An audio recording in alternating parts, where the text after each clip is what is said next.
That was very. We need Sam, I guess, for the. I would like for today's broadcast to be classier than the typical back talk. All right, we're actually not going to do a very long back talk here, and of course we'll take questions and answers from people who are asking questions and things. Then we just thought we'd bring in this whole early adopter topic that we talk about in the office. It's Tom Vassell, by the way. I'm Zee Garcia. Welcome to the Dice Tower. That's true. This might be your very first time watching, and it would be rude of me to assume you know who we are. We often have a third co-host, Sam. He's not here. That's right. He's out today, but early adopters. So I actually was confused. I asked Zee, it's not early adapter. That's right. No, an early adapter is, I guess, a wall plug that you really shouldn't use anymore because they had a track of malfunctioning. Bad record. Now, an early adopter is, for those of you that might not know what this means or what we're referring to specifically, someone who is used to buying a game as soon as it comes out, and every now and then, sometimes more than should be acceptable, you get burnt for having jumped onto the bandwagon early because in a few months, they come out with a second edition or they come out with a version that has corrected colors, different pieces, thicker cardboard play surface, whatever. So that's what an early adopter is. It's happened to me. It's probably happened to you. Like when it comes to technology and video games, I managed to avoid this for the most part. Every once in a while, something new will come out. I remember for the Mac computers, these strips. These touch strips came out for the Mac computer, and we were pretty excited about those. And we jumped on those right away. Yeah. And then we found out that 3 programs worked with them. Sure. Nowadays, all of our programs work with them to some degree. But at the beginning, I was like, man, I wish I kind of waited on that. It took me a while to jump on the iPhone and the iPad. When I first saw an iPad, I was like, isn't that just a giant iPhone? What's the point? Right. So technology, I tend to do that, but with board games, it's that whole. Yeah, with video games, it's fine, nowadays, I should say, it's a lot more. It's almost an accepted practice because with a video game, when you get that video game, there might be patches. There are sometimes day one patches, right? You get that video game, you get it home, pop it in your console, bam, it needs to update. It's happened to me. And they do beta. They do beta, they do early access. We were just talking about that yesterday, and. The point is, it's not a sealed product. When you buy that video game, if it needs to be updated and the company pushes something out, you'll get it. Board game, you bought it, you took it home. If next week they come out with a better version, you've got the one you bought. Now, very rarely do they announce it right on top of each other. It's happened. Serling Games did it with Puzzle Strike. Yeah. That came out really quick. Hey, you got second edition, third edition's coming out. But for the most part, it happens usually into a game cycle somewhere, and to the point where we did a deep dive on Fantasy Flight the other day. Yeah. So if you were like, ooh, I'm going to buy Twilight Imperium, and then they're like, Twilight Imperium 2 is coming out next week. And you're like, oh, maybe I should have waited till they updated it. And it happens a lot with miniature games. Yeah. Where they do come out with a new version of it, which sometimes makes old stuff obsolete. It happens with role-playing games, and it happens with board games where a new version comes out. The reactions to it. Yes. I remember still 3 years ago when they announced that new Warhammer edition and that guy burned his whole army. Yes, that's right. He lit his whole army on fire. Took all his miniatures outside and set them all on fire. That proved the point to nobody? His roommates, I don't know. His neighbors are like, what? I'll write a letter. Yeah. I honestly think the best way for a company to avoid having their customers feel taken advantage of is to make sure that when you announce something like that, that thing you announce does not come out for a while. Sure. If you announce a second edition of something and it comes out next week, that feels worse to me because I'm going, man, I have had this thing for a month. I could have waited 5 weeks. You know what I mean? But if you say, okay, second edition is coming out in 9 months, yeah, then I feel like I've gotten my copy. Oh, great. Okay, there'll be a second edition. Fine. I can play this a whole 9 months earlier than I would be able to play that. I wouldn't wait 9 months to get this. But I can see it from the company's perspective. You want people buying the game. Oh, I agree. And as soon as you announce the new version, no one buys the old one. That's true. That's a good point. I can't blame them. Yeah, you're right. Of course, you get mad at the company, but if they announce it's going to come out in a year, I'm going to stop buying the old stuff now. You're right. I'll wait. Yeah. It's the bigger things come when there's expansions in the mix. Right. That's when people get really. I always say, when they come out with a new edition of something, I say, no one comes to your house and burns your old edition. No one comes in and slaps you around. You can't play this version. But so you can keep playing that version, but then they come out with a new expansion that you would love to play with that content, but is not compatible with the first edition of the game. And that has definitely happened. That happened with Pandemic, where they came out with the original game, which I bought almost right away. So I had it for many years. And then I bought the expansion. The first expansion came out for that version that I bought originally. Then they reworked the game. New artwork, new look, brand new, everything. And that was a move that took some adjusting to, but it made sense. The game really does look a lot more mass market friendly, let's call it. And that was the intent. It's going to be a target. It's going to be a much easier release to get out there. And they made the first expansion to fit that look. Fine. But then they announced a second one, only compatible with the new look. And then eventually a third one, again, only compatible with that new one. So eventually, I, being a huge fan of the game, felt almost forced. I mean, obviously I wasn't, but compelled to buy that second one, to get that second one. And you're right, that's where you get the hurt feelings. Right. That feeling of abandonment from a company that you supported when they were just out the gate, and now they're leaving you behind. But at the same time, a company's got to be able to make upgrades to a game at some point. Disagree. No, you don't. No, of course. Okay, so a lot of people in the comments are talking about mistakes in that first printing. And like they just talked about Gray Fox, we just actually stickered up a game ourselves that came in. Wingspan had a few misprints on some cards. Really? They say the new Awkward Guess that's just come out as misprints. I don't get nearly as upset over that as a lot of people do. I'm not a fan of when there's misprints in the game, but if you've I've worked in a publishing house, and we saw the game, books, it was books, right? The book will come in, person writes it, edits it, people check it, it goes to the printer, that printer puts it on a plate, someone proofreads that, checks that, it goes through like so many steps, and errors get through. They just do. We make errors in our videos sometimes. Sure. And you could say, well, you should have caught it. Right, we should have, but it got through anyway. That stuff happens. I don't get that upset. And so if a company's on the ball and has a fix for it, why would that bother me? Like, hey, we got stickers right away. It's not like, oh, you made a mistake and look how fast your mistake was. I look at it more positively. Look how fast they fixed that mistake. Right. That's a good way to look at it. They were on the ball with that. Now, when they print the second version of the game, it would be moronic of them to say, well, the first one had a mistake, so the second printing of this will also have the mistake. No, of course they're going to fix it. It's not like a slap against the people who bought the first one. So what about that game that the second version in a year, after the first one, fixes those mistakes, but they also add 5 cards to the deck? Okay, and this has definitely happened. Yes.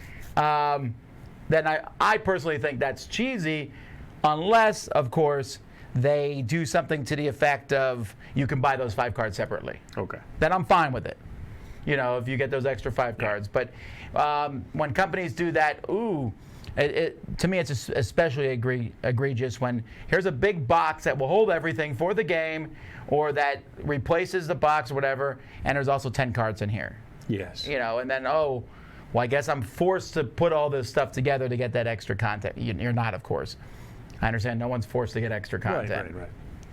But first print runs have mistakes. That does not bother me much. I mean, it bothers me. You're like, oh, look at this mistake. And if there's a lot of mistakes, you can say, hey, you need to watch your printing better. But then to say the second edition You're now committed to the mistakes, yeah. I'm kind of two minds when it comes to really updating the second edition. I'm not talking about truly reworking the mechanisms, right? I just mean now these tokens look better, and now graphically the symbology is better, and now that, of course, the company should make their games as user-friendly as possible. They need to learn from mistakes and make games better. Of course, you should do that. On the flip side of that, I kind of hate you a little bit. Because now I'm stuck with a subpar game, and I know if I realize that it's one of those, ignorance is bliss sort of issues where if there was no other version, I didn't know it existed, I would be perfectly content with what I have. But I've seen pictures of the second edition. You know what? It does look better. It does look more finalized. And I feel like I bought your beta run. Sometimes it's also an issue of money. The very first time the company's like, this is what we can do. Then they blow up as a company and they're like, oh, we'll make a better one. Again, we can go back to that fantasy flight. You just look at the covers of each of the TIs, and they're like, the first time, they couldn't afford an artist, apparently. It was and pretty rough. It gets better as time goes by. That's just how life is, right? Yeah. Now, some people go to the opposite end. They don't get mad necessarily. They almost act like, well, I have the first edition. You poor souls who bought these second editions. They get all that elitist hipster If you can mode. do that, that's a good way to deal with it. It's a positive, I guess it's a positive way to look at that. The one you've got is one you're happy with. And also, again, I think it's all about a time frame thing. If you've had the ability to own this first edition for 5 years, and they come up with a second edition, come on, it's been 5 years. You've had the opportunity to own this game, to wear it down to its bare bones. So, the company has to have the ability to evolve and put out new content. It's just when that window is so truncated that it feels fishy. Right. That's what bothers me, really. This idea of like, it's out, psych, we have mistakes, second edition. Oh, you bought the first one? Thanks. Now, this happens a lot more today because companies are not positive on how much their games are going to sell. Mm-hmm. So they make very small print runs. They do. This happened with Wingspan, for example. Mm-hmm. He didn't think it was going to be a big hit for whatever reason. And so he made a small print run. So a lot of those mistakes, they just immediately fixed them for maybe the third, because the second may have already been in production or something. But you can fix that stuff right away. So it looks like, wow, you fixed it that quickly. Well, sure, but that's because the print runs are so small. Right. I don't know. To me, tech, this is still not as bad as tech. When I was just out of college, they came out with this new system. I want to say it was called DVR. I know DVR means something else now, but they were DVDs that you could rent. It was a system where you would go and you would rent the DVD. It would cost like $5, which at the time for a DVD was like phenomenal. Okay. You would put it in your DVD player or whatever, the DVR player, and you could watch it one time. And then, if you wanted to keep it, you'd go on. It would connect online, and you would subscribe to it, and it would unlock it, and you would have it forever. I don't think I ever saw those. Yeah, well, it was a really cool concept, and I was like, wow, I should buy one of these players. They're like, the guy. It was at Circuit City who was selling it to me. Man, I've never heard of that technology. Well, it was a new thing, right? And they were like, oh, this is going to be the future. You'll be able to rent these and buy these. And I thought, wow, that's great. I don't want to pay $25, $30 for a DVD every time, right? Yeah. And $5 isn't so bad. And if I really like it, I can unlock it, but at least I get to watch it once. And I almost bought one, and I'm glad I didn't, because the technology was like, gone. Gone. And then it was only a few years later that online stuff came, and now you can just download movies and do the same thing, really. You can rent a movie on Amazon and then buy it. But I'm glad I didn't buy that tech, because if I had bought Laserdisc or whatever every time my mother there's has a two 3D things. or had a 3D TV, and that was pointless. That's true. Those kind of faded out too. It never took off. And you can guess whether something will be big or not, and people like to speculate, like, oh, this will be big. With board games, I don't think it's a big deal as much, because let's say the cooler second edition came out. Again, it doesn't invalidate your first edition. You still have a game that works. Yeah, it's a mental thing. It's more a perception issue. Speaking of DVDs, that what you were talking about, which again I've never seen. Oh, that DivX is what it was called. DivX. DivX. Yeah. I remember I would, at least one time, did this where I bought a DVD at like an Office Max. And you would buy the disc. It was like renting it. So it was $5 or something. You'd buy it, and as soon as you open the package, the DVD would start decaying. And so you could play it, You'd watch the movie. You might even be able to get it to play tomorrow. But eventually, they had this technology that where this glued layer of data would detach from the disc, and it would no longer play.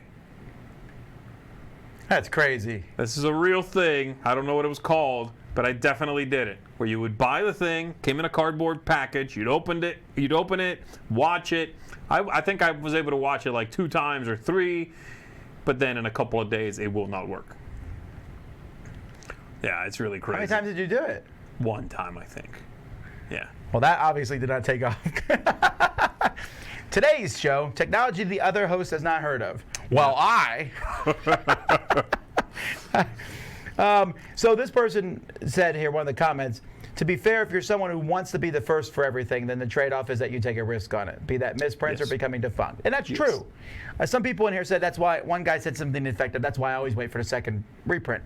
Great, you can, but then you also can't complain when there's that small little game that doesn't ever take off and doesn't have a fix.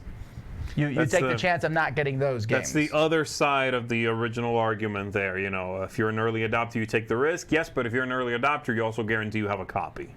And maybe that you're that kind of person. Maybe you need that copy, you know. That's Flex the risk. Play is what you were talking about. That's what it's called. There you go. The DVD plastic got darker and more opaque. Well, there it is. Okay. That's it, I guess. So, there you go. Then someone said maybe that's when I was in Korea. That's very possible. Okay, that could be. Because Korea, when I first went to Korea, that was right around the time where VHS is kind of phased out. I remember those years because I would go to the store, and I remember the day the local video rental store sold all the VHSs, and we were like, amazing, going through, just buying tapes. And I watched those for a couple of years, and then it was like, why am I watching VHS? It's so much easier. I bet those looked bad, too, because they had been played a bunch. Oh, no joke. And those cassettes, the tape certainly decays. Be kind, rewind. Wow, that decays for sure. Yeah, they said these DVDs had a coating that would eat away at the plastic when exposed to oxygen. There you go. That's it. That's exactly it. That's so weird. Yeah. Wow, one guy said it's like Mission Impossible. Yeah. But really slow Mission Impossible. This disc will destruct in 3 days. In 3 to 5 days. All right, so there's all this sort of things. Someone here is mentioning Carpe Diem. You know, that's definitely one at the forefront of my mind because I almost bought it and I dodged that bullet. In my mind, I'm calling it dodge that bullet because the game's great. I really was excited by it. There were clearly graphical issues, and I almost jumped on it. And they announced they were coming out with a second edition, a reprint, reworking some things, lighting some colors, that sort of thing. So I was like, oh, not buying it. I'll wait. Unfortunately, from what I understand, some of these second printing copies are out in the wild. But I don't think they're particularly easy to distinguish. To distinguish from the original printing. I don't think they're not calling it second edition. It doesn't say it on the cover. It's just slightly different. I would be concerned about buying this, say, online, if I can't look at it. So yeah. But that's one. That one they turned around quick. You know, I got to be fair from a personal standpoint.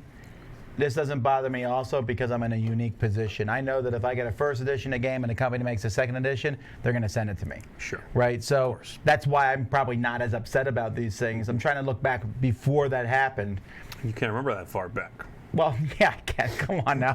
But I remember, like, Warhammer was the one for me because I was playing as an edition, and here comes a new edition, and these units, you'd have to modify them, or you had to do this to get it to work here, and I was like, oh, or I have a codex for the Eldar, but it doesn't work with the new edition. I was like, wow, well, these guys are just about money, which is true. Yes, they are. But also, you know, they are trying to make the game better and stuff. Yeah. The one that bothers me is when they say, well, these cards from this new printing or this expansion are compatible with your first edition. Yeah, technically, but they look nothing alike. And that bothers me so much when card frames look different. Like the first edition card frame and design and layout doesn't have anything to do with the second one or the expansion. You're supposed to mix them and then just ignore that? Oh, it's like nails on a chalkboard for me. I tried to do that when Thunderstone, the second edition, came out. it was technically compatible with the first edition. I was like, well, I'm not losing all these first edition cards. So I mixed it all together, and about 6 months into that, I was like, I can't do it anymore. Get rid of these old first edition cards. I can't. So, yeah. Yeah. So what does everybody think about that? Where would you fall into that? Do you get upset?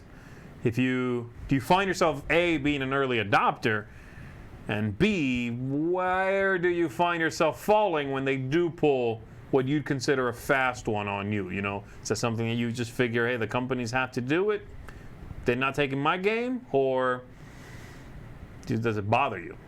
Or is there a specific situation you'd like to point out? And maybe that's one we've run across. You mentioned Pandemic, Carpe Diem. Carpe Diem, yeah. I mentioned the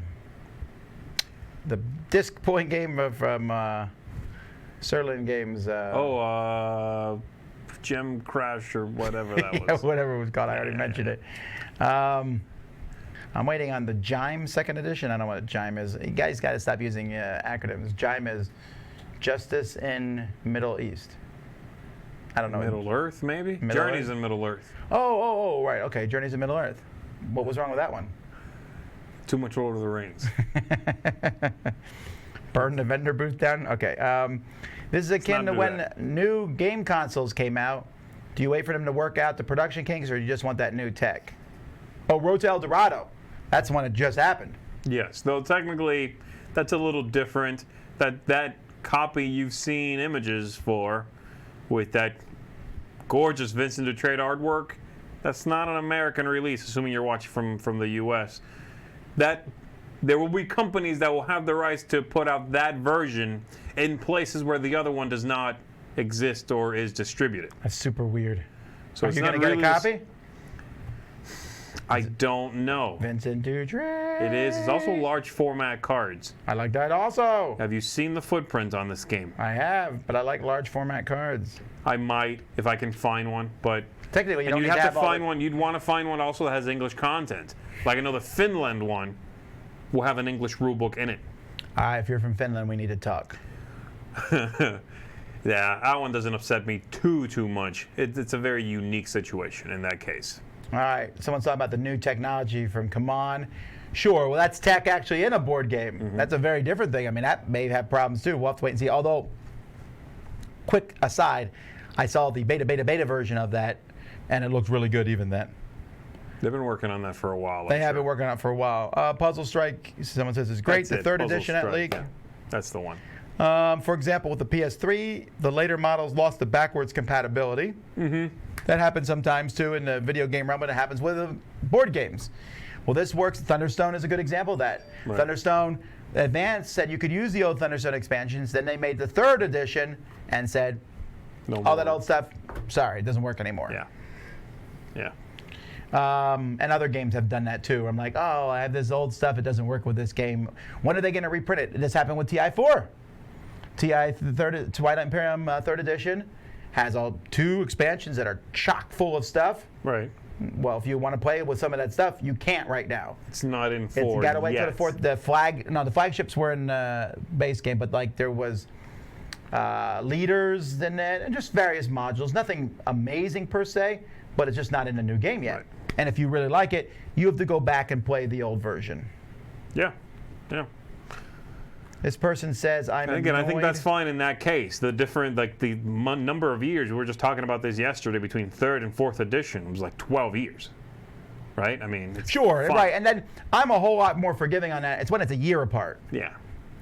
Jim says, I'm annoyed when the second edition is basically just cosmetic improvements and makes the game easier to set up. I'm looking at you, Eclipse, but no upgrade kit is offered and the gameplay is virtually unchanged. Upgrade kits help a lot too. Fantasy Flight just did this with X-Wing. They came out with the second edition of X-Wing. Mm-hmm. They knew people were going to complain. Right. So they sold these upgrade kits. People complained about that. But the upgrade kit gave you everything for like all the ships. So it was, honestly, it was not like you paid $50, but you got, if you had bought $600 worth of X-Wings, this would cover all of that stuff. It's a best case scenario in that situation, yes. That works. Sometimes the upgrade kit does hard to find. Rum and Bones, the second edition. The Rum and Bones upgrade pack to take you from 1 to 2nd Tide barely came out. Right, there's very few copies of that out, but if you wanted to play with the old stuff, you had to have that upgrade kit. And it's all in there. They have all the factions from first edition, promos, everything. So that's a good one. Let's see here. Amazon.Finlandia says Gator Dave. I guess so, yeah. Then people are talking about 3rd versus 4th edition Fury of Dracula. Yeah. Is there really a difference there besides the publisher? I don't know what they changed. WizKids, I don't know. I haven't seen the new version per se. What do you think about the existence of digital game tables and their adoption in the future? They could alleviate the problem of manufacturing problems as well as reduce waste. Maybe, but at the same time, you're going to have the early adopter thing with those tables. Yeah. I'll buy a table, be like, you're going to have all the games from all the game companies. They're like, oh, yeah, we got deals with Asmodee and come on. And then come on, will be like, oh, yeah, we decided to pull out after 1 year. There's also the idea that, in a year they go, well, we just came out with this, Zombicide 58. It only works on the second model of the table because the data requirement is too high for the first model. That's not going to make you happy. I can tell. This person says, I'm waiting to see if Vicious Fishes gets a second printing to fix all the obvious flaws. Yeah, I don't know. There might be too many flaws to fix in that one. You need to go with the collectible route. Oh, and this person says they're sad for Dreamcast. Rest in peace. Yeah, the Dreamcast. Yeah, that was short-lived, wasn't it? Oh, yes. Stephanie Whipple, your dad says, go to clean your room and then go play a game with him. Dreamcast. Is she watching from a different room? I don't know. All right, well, listen to your dad.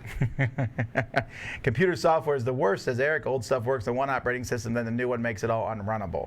That's true. I'm always afraid to update my iOS or my Mac because I'm like, I have these weird little programs, and it's frustrating. I'll update the iOS, and like a game I played 2 years ago, I'm like, it's time to play this game again. No longer works. That happened to me not that long ago. I had some little RPG called Shadowcast or Shadowrun or something. And when the iOS updated to 64 bits or whatever it was, dead. I was like, okay, delete. That was it. And that's a game I bought on the iPad. And then they fixed it. No. A week later. No, they never did.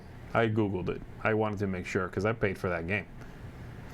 Yeah, so there's really no, like, perfect solution for this, right? You can't tell companies, get it right the first time. I mean, I'm assuming most of them are trying to get it right the first time. Look, if a company gets it wrong the first time enough times in a row, that problem will take care of itself. People will stop buying their games. And then there's some companies that make a living out of, as the years go by, they release a second version. Fantasy Flight, for sure, right? It's almost a guarantee that at some point they're going to announce a new version of a game, but they don't do them normally ever on top of each other. No, right. They have to be able to improve a product or rethink it or rework it. That's okay, and that does not bother me. The one that I did hear people yelling about, this was a long time ago, was Runebound. The second edition came out fairly close to Runebound first edition. Really? And they were not compatible. And there was some people who complained about that expansion-wise. But then they waited almost a decade before they came out with the third edition, right, and so on. Still think Descent third edition's coming or something. I smell it. How long has it been? When did Descent come out? Descent second edition, it's been like 9 years or something. It's been a while. Go 6, something like that? No, it's got to be after that then. Well, man, if only we had this magical device where I could look at this stuff. I don't want to be an early adopter of these Macs, man. I'm waiting. I'm waiting until this Apple company is Descent approving. second edition came out in 2012, so it's 7 years. Okay. 7 years is like reasonable. That's good enough. What's the number of years? Okay, we'll ask that question. Quick pick for you all. What is the number of years where it's legit to make a second edition, or third edition, or whatever, the next edition of the game? What do you say? What do you think? I used the George R.R. Martin table. That's an ever-expanding concept. That's what I'm saying. So each edition should follow his new book schedule. So from first edition to second, say a couple years, but then from second to third, it should be like 4 years. Okay, that sounds like a joke, but I think in reality it's true, because I think each edition should fix a lot of problems with the last one, right? Eventually, there should not be much to fix from 4th to 5th. That is correct. So if you do find anything, it'll be many years, yes. All right, Gator Dave says 3+ years. Okay. Vic says 2 to 3. Here we got 5, 5+, 3, 10. Woof. The Schleppo says 10. I only want new content when you hit that 10th anniversary edition. That's it. But most people are saying 5. A couple people say 2. Sometimes, though, the problem is if you wait 5 years, you also can let the game die out. Yeah. But it does seem that agree. 5 is the general consensus here. I think I would feel good with, let's say, 4. You want to be. He's the early adapter of early adapting. We're inceptioning adapting. Adopting? Adopting. What are we don't talking know. about? I mean, shorter than 4, I feel a little bit stung. Oh, and also, one thing, someone mentioned this, and this is a point that always irritates me, is when they release an expansion for a game, and then about a month later announce a new expansion. That's too close for me. I like there to be no content. We're like, why has there been no content for this? They're like, this will happen like last year. I said Descent 3 because I said every year, but then right before Gen Con they announced a new expansion. I'm like, well, they better not announce a new edition now. Oh, yeah. Okay, You know I got what you I mean? now. I understand what you're saying, yeah. No, that'd be weird. Well, but that's definitely happened. I think Thunderstone was one where they were releasing expansions all the way up to 2nd edition. Really? But then, of course, it was supposed to be compatible. Okay. Alrighty. Well, I think that's good. We can talk too much about that. We'll let you all go now. The weekend's here. You know, it's in a week and 2 days. Gen Con. Why, Tom? 2 weeks. How many new 2nd editions do you think will be at Gen Con? 2nd editions of games. At least 5. With Fantasy Flight there, yeah. 6. In 2 weeks exactly from today, Z and I will be preparing, because in 2 o'clock, for our Gen Con show. It's on Friday. Gotta get cracking on that. Yeah, I'm actually working on it right now. But Okay. If you haven't signed up for that and you're coming to Gen Con, you can still. So think about that. Also, Game Toppers is running a contest. Don't forget to check that out. If you mention a Dice Tower when you go there, you get one of those play mats for the table. It is fantastic. You can find all that at GameToppersLLC.com. I think that's everything for today. We got some videos that just went up or are going up at 2. So between 1 and 2 is when we launch our videos for today. Yep. We got more tomorrow, more Sunday. We'll be back Monday for someone's doing a live Q&A. I'm not even sure. Until then, I'm Tom Vassell. I'm Zee Garcia. Thanks, everybody, for hanging out. For adopting the Dice Tower. Bye. Thanks so much for watching another Dice Tower video. If you enjoy our videos, subscribe to the channel for more fun, comprehensive board game coverage. Also, consider joining us at one of our events. Come to Dice Tower Retreat, a small, intimate gathering where gaming is king. Join us for Dice Tower Cruise, the largest board game cruise. Attend Dice Tower West in Las Vegas for gaming fun on the West Coast, or Dice Tower East in Orlando in sunny Florida. Dice Tower Conventions, the friendliest gaming conventions on Earth. I'm Eric Summerer, and you've been watching The Dice Tower.